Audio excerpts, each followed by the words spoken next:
explodes, you will be reborn.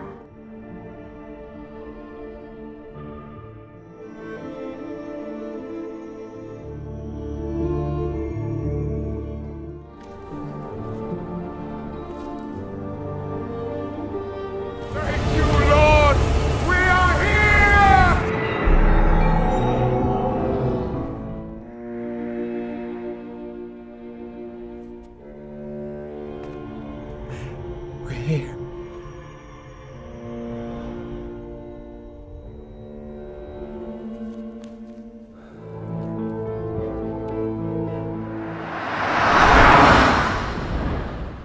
Halo semuanya, selamat datang kembali di channel Ruang Film, sebuah informasi untuk kalian penikmat konten spoiler. Oke, di video kali ini kita akan membahas film berjudul The Fountain yang dirilis tahun 2006. Film ini dibintangi oleh Hugh Jackman dan Rachel Weisz. Nah, teman-teman pasti tahu kan kalau Hugh Jackman tidak pernah lepas dari karakter Wolverine di film X-Men. Sebelum kita masuk ke alur cerita, saya akan menyampaikan sedikit sinopsis dari film ini. Karena film ini memiliki 3 kisah yang terjadi di zaman yang berbeda, namun tetap memiliki benang merah yang menghubungkan ketiga kisah tersebut. Kisah pertama terjadi di abad 16. Seorang penakluk bernama Thomas Ford mendapat misi dari Ratu Isabel mencari pohon kehidupan yang konon katanya terletak di salah satu piramida yang hilang milik suku Maya. Pohon tersebut dipercaya bisa membawa keabadian bagi siapapun yang meminum getahnya. Temuan tersebut diharapkan bisa mengakhiri kudeta atau konflik yang terjadi di dalam kerajaan. Kisah kedua terjadi di tahun 2005. Seorang dokter bernama Thomas Creo atau Tommy melakukan penelitian untuk menemukan obat tumor otak yang diderita istrinya yang bernama Isabel atau Izzy. Tom menggunakan sampel dari sebuah pohon tua yang baru saja ditemukan di benua Amerika untuk membuat obat tersebut. Namun, Izzy yang sudah merelakan penyakitnya meminta Tom lebih banyak menghabiskan waktu bersamanya daripada bekerja sepanjang hari di laboratoriumnya. Nah, kisah ketiga adalah kisah yang paling menarik, yaitu terjadi di tahun 2500. Seorang space traveler bernama Tommy melakukan penjelajahan luar angkasa di dalam sebuah gelembung yang mengangkut dirinya dan pohon kehidupan. Tujuan mereka adalah Nebula, sebuah bintang kematian yang dipercayai suku Maya sebagai sumber kehidupan. Nebula sendiri adalah awan debu dan gas raksasa yang terjadi akibat ledakan dari bintang yang sekarat seperti supernova. Kumpulan materi tersebut kebanyakan adalah hidrogen dan helium yang perlahan akan menggumpal karena gravitasi. Saat gumpalan tersebut semakin besar, gravitasinya semakin kuat yang kemudian akan runtuh karena gravitasinya sendiri. Reruntuhan tersebut akan menyebabkan materi di pusat awan memanas dan inti dari panas tersebut adalah awal dari sebuah bintang. Oke, mari kita masuk ke pembahasan filmnya. Film dimulai dengan ditunjukkan sosok Thomas Ford, seorang ksatria abad 16 yang baru saja ditugaskan Ratu Isabel mencari pohon kehidupan. Setelah menemukan piramida di mana pohon tersebut berada, Thomas bertarung dengan seorang suku Maya penjaga pohon kehidupan. Ia berkata, First Father mengorbankan dirinya untuk pohon kehidupan. Masuklah ke dalam lalu bergabung dengan takdirnya. Dalam pertarungan itu, Thomas tertusuk di bagian perut, lalu scene berpindah ke sosok Tom yang sedang melakukan perjalanan angkasa di dalam sebuah gelembung. Tom atau Tommy mendekati pohon kehidupan lalu berkata mereka pasti berhasil sampai tujuan dan tidak akan membiarkan pohon tersebut mati. Tommy kemudian membuat cairan hitam yang akan ia gunakan untuk membuat tato di tangannya, sambil sesekali memperhatikan lingkaran hitam di jari manisnya seperti bekas cincin. What are you doing here? Take a walk with me. Sayup-sayup terdengar sang istri memanggilnya. Please, leave me alone. It's the first snow. Yeah, I know, but they're waiting on me. I have too much work. I'm sorry. Izzy meminta Tom menemaninya jalan-jalan keluar karena di luar mulai turun salju. Akan tetapi Tom menolak karena para dokter sudah menunggunya di ruang laboratorium. Scene kemudian kembali berpindah ke tahun 2005. Hari ini adalah hari di mana Tom akan melakukan uji coba terhadap obat temuannya terhadap seekor kera yang menderita tumor otak. Masuk laboratorium, Tom melepas cincin pernikahannya lalu mencuci tangan. Ini adalah prosedur standar. Tom tidak ingin cincinnya itu lepas lalu hilang di dalam tubuh pasiennya. Setelah itu, ia memanggil dokter asisten kemudian melakukan prosedur operasi. Tom menggunakan senyawa dari sampel pohon tua yang mereka temukan di Guatemala sekitar 1 tahun yang lalu. Lalu ia mencampurnya dengan obat yang sedang mereka kembangkan. Ia berharap obat tersebut berhasil lalu memberikannya kepada Izzy yang saat ini sedang menderita tumor otak stadium akhir. Kepala dokter bernama Lily masuk ke dalam lalu memperingatkan Tom kalau ia tuh menyuntikkan senyawa yang belum diuji sebelumnya. Tom beralasan bahwa kera itu sudah terlanjur dibedah dan mereka harus melakukan sesuatu. Lily kemudian memintanya beristirahat di rumah. Sudah seharusnya ia tuh menjaga dan menemani istrinya yang sedang sakit. Dari kisah ketiga zaman yang berbeda tersebut, kita bisa menyimpulkan bahwa benang merah penghubungnya adalah kisah hidup antara Tom dan Isabel. Sebelum pulang, Tom pergi ke ruangan di mana ia meninggalkan cincin pernikahannya. Akan tetapi cincin itu malah hilang entah kemana. Mereka yang ada di sana membantunya namun tidak menemukannya. What's up, Kev? My ring. Sampai di rumah, Tom menemukan istrinya sedang berada di atap sambil melihat bintang-bintang. Ia mengamati sebuah nebula yang berwarna keemasan. Suatu hari, nebula itu akan meledak lalu melahirkan bintang baru. Bangsa Maya menyebutnya Xibalba, tempat jiwa yang sudah mati terlahir kembali. Izzy saat ini tengah menulis sebuah buku yang berkaitan dengan legenda suku Maya berjudul The Fountain, dan buku itu sudah memasuki chapter terakhir. Penelitian yang ia lakukan belum selesai dan masih membutuhkan waktu untuk menyelesaikannya. Where are your shoes? Lalu Tom meminta Izzy masuk ke dalam rumah. Ia tuh nggak pakai sepatu, seolah tidak merasa kedinginan. Saat mandi pun Izzy tuh nggak bisa merasakan panasnya air, yang artinya gangguan saraf di otaknya semakin parah yang disebabkan oleh tumor. Izzy berkata jujur kalau sudah sejak lama ia tuh mengalami gangguan itu dan tidak mempermasalahkannya. It's time for you to read it. Saat akan tidur, Izzy meminta Tom membaca buku yang ia tulis, namun Tom malah mendapat telepon dari lab yang memintanya segera ke sana. Not quite. Para dokter memberitahu bahwa operasi yang mereka lakukan berhasil. Kondisi kera itu membaik. Mereka melihat peningkatan aktivitas saraf di semua area yang biasanya terhambat oleh penuaan. Akan tetapi tumor di otaknya tuh nggak berubah sedikit pun. Hanya saja tidak ada efek positif ataupun negatif. Mereka menyimpulkan untuk sementara tumor itu tidak secara aktif mempengaruhi otak, namun Tom tidak puas dengan hasil tersebut. Besok mereka harus melakukan uji coba lanjutan. Bagaimanapun caranya, tumor itu harus benar-benar disembuhkan. Sampai di rumah, Tom menangis. Ia merasa semua yang ia lakukan sia-sia jika tidak berhasil menyembuhkan Izzy, wanita yang sangat ia cintai melebihi apapun. Lalu Tom membaca buku The Fountain yang ditulis Izzy. Kemudian scene berpindah ke abad 16. Seorang jaksa pendeta diberitahu kalau sang pendosa telah membuat pengakuan dan menunggu pengadilan darinya. Mereka ini adalah pihak yang melakukan kudeta kepada kerajaan. Para pendeta itu beranggapan bahwa sang ratu telah membuat pernyataan yang menyesatkan dan menjatuhkan Spanyol dalam dosa. Untuk itu, ia akan menghukum semua pendosa termasuk sang ratu. Sementara itu, di tempat lain, Thomas Ford mengambil senjatanya lalu menyusup ke dalam pengadilan. Ia akan membunuh jaksa pendeta itu yang bertindak sewenang-wenang meski ratu melarangnya. Namun saat akan melepas anak panah, seorang pengawal masuk menghentikannya. Dia bernama Ariel. Sang ratu meminta Thomas menemuinya karena ada sesuatu hal penting yang ingin ia sampaikan. Saat menghadap Ratu Isabel, Thomas melaporkan bahwa musuh sudah mulai mengepung. Sebagai seorang ksatria, ia merasa gagal mengamankan kerajaan. Ratu sangat memahami loyalitasnya, namun membunuh jaksa pendeta itu malah akan memperburuk keadaan. Seluruh Eropa memang menginginkan kematiannya, namun sang ratu belum siap akan hal tersebut.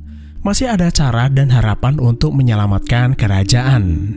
Lalu sang ratu memanggil seorang pendeta bernama Avila masuk ke dalam. Dia adalah utusan kerajaan untuk Perancis. Sampai saat ini mereka tuh masih menyatakan kesetiaannya kepada kerajaan Spanyol. Sang ratu kemudian memberitahu apa alasan para jaksa itu melakukan kudeta terhadapnya. Sekitar 1 tahun yang lalu, pendeta Avila menemukan sebuah belati yang ia ambil dari mayat seorang dukun suku Maya. Selain digunakan untuk acara keagamaan, belati tersebut adalah sebuah peta lokasi piramida suku Maya yang hilang. Piramida itu dibangun di atas pusar bumi, tempat lahirnya kehidupan dan merupakan pusat peradaban suku Maya. Di sanalah terdapat pohon kehidupan. Konon katanya siapapun yang meminum getahnya akan mendapatkan keabadian. Sang ratu meyakini bahwa pohon itu akan membawa kedamaian bagi umat manusia. Kerajaan sangat menginginkannya, namun para pendeta justru takut dan menyebut kalau sang ratu menjanjikan surga palsu. Saat sang ratu diminta menghentikan pencarian, ia menolak dan membuat para pendeta itu melakukan kudeta yang membuat Spanyol dalam kekuasaan mereka. Sebelum keadaan bertambah buruk, sang ratu meminta Thomas dan pendeta Avila melanjutkan pencarian tersebut. Ratu meminta Thomas berjanji bahwa dia akan membebaskan Spanyol. Setelah itu, ratu memberikan cincin miliknya sebagai pengingat janji yang Thomas ucapkan. Setelah menemukan pohon kehidupan, Thomas harus memakainya. Sang ratu berjanji kalau ia akan menjadi istrinya dan hidup bersama Thomas untuk selamanya. You shall wear it when you find Eden. I shall be your Eve. Scene kemudian berpindah ke Tom yang ketiduran saat membaca buku. Ia menemukan sebuah surat yang ditulis Izzy kalau ia pergi ke museum. Thomas bergegas menyusulnya. Di sana, ia menemukan Izzy sedang membaca buku asli suku Maya. Buku tersebut menjelaskan mitos penciptaan mereka. Izzy menunjuk sebuah gambar yang diyakini sebagai manusia pertama di dunia. Dia mengorbankan dirinya untuk menciptakan dunia. Mitos itu menyebut bahwa pohon kehidupan keluar dari dalam tubuhnya. Tubuhnya menjadi akar, menyebar lalu membentuk bumi. Sementara jiwanya menjadi cabang, menjulang dan membentuk langit. Sisanya adalah kepala, menggantung di langit, membentuk nebula atau Xibalba dalam kepercayaan bangsa Maya. Menurut mereka, kematian adalah bentuk penciptaan. Seperti halnya nebula, sisa-sisa ledakan dari sebuah bintang, namun di tempat itu juga bintang baru akan lahir. Tiba-tiba Izzy jatuh pingsan. Thomas langsung membawanya ke rumah sakit. Dokter mendiagnosa kalau tumor di otaknya tumbuh lebih cepat yang membuatnya mengalami kejang. Setelah itu, Tom pergi ke laboratorium. Ia diberitahu bahwa tumor otak pada kera yang mereka operasi belum menunjukkan tanda-tanda kesembuhan. Jadi singkat cerita, Tom meminta mereka melakukan operasi lanjutan. Selesai operasi, Dr. Lily menegur Tom bahwa ia tidak boleh sembarang melakukan prosedur operasi. Namun Tom beralasan bahwa kera itu akan mati jika tidak ditangani secepatnya.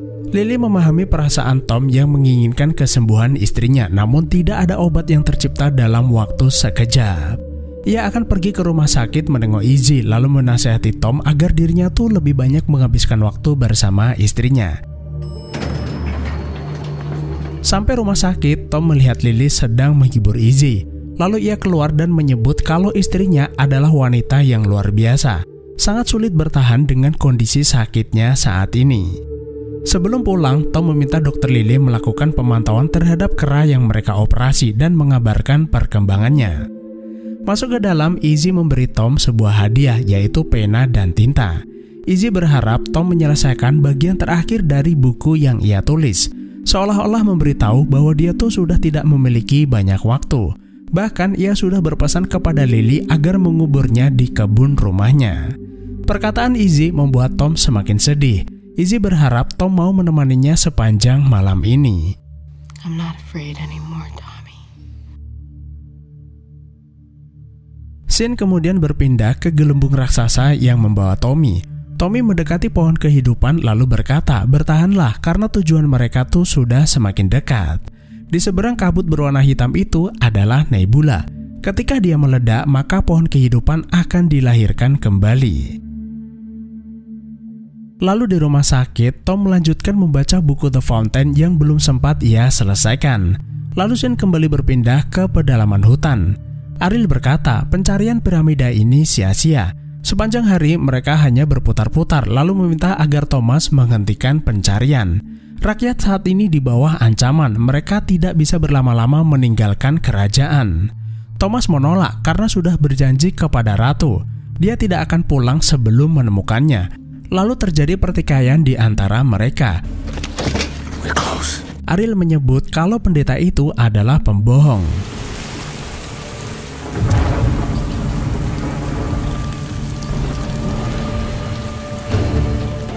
Sementara itu di tengah hutan, pendeta Avila baru saja mendapat petunjuk di mana piramida itu berada.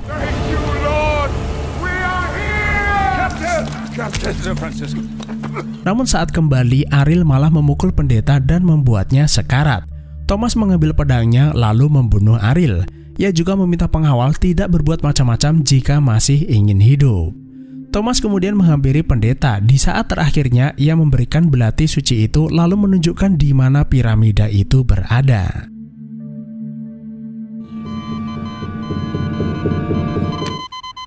Scene kemudian pindah kembali ke rumah sakit. Para dokter saat ini sedang berjuang menolong Isabel karena denyut jantungnya berhenti. Tom mulai mencemaskan keadaan istrinya, lalu ia teringat sampai saat ini cincin pernikahannya belum juga ditemukan. Ia merasa bahwa ini adalah sebuah pertanda.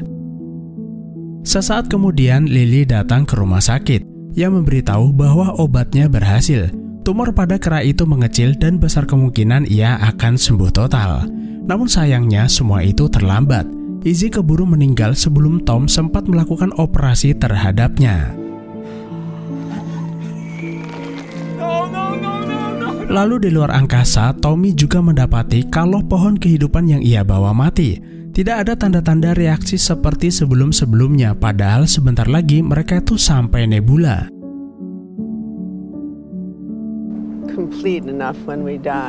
Sementara di pemakaman, Tom masih belum bisa merelakan kepergian istrinya.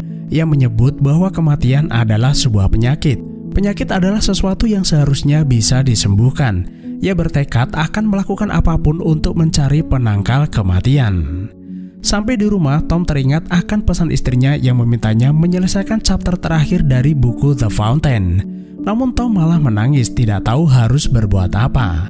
Lalu ia mengambil pena tersebut, menusukkan ke jari manisnya, lalu mencampurnya dengan cairan hitam yang membuat jarinya seolah terpasang cincin miliknya yang hilang. Bekas lingkaran cincin hitam itulah yang diperlihatkan Tommy dalam perjalanan ke Nebula di tahun 2500.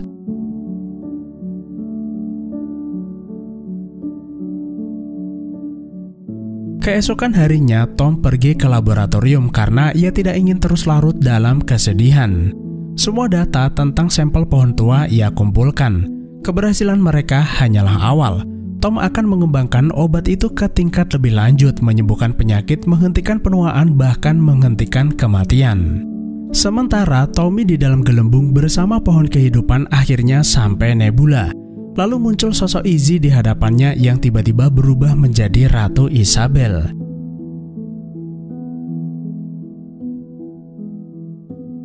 Ia berkata kalau Tommy pasti berhasil menyelesaikan misinya. Setelah itu mereka akan hidup bersama untuk selamanya.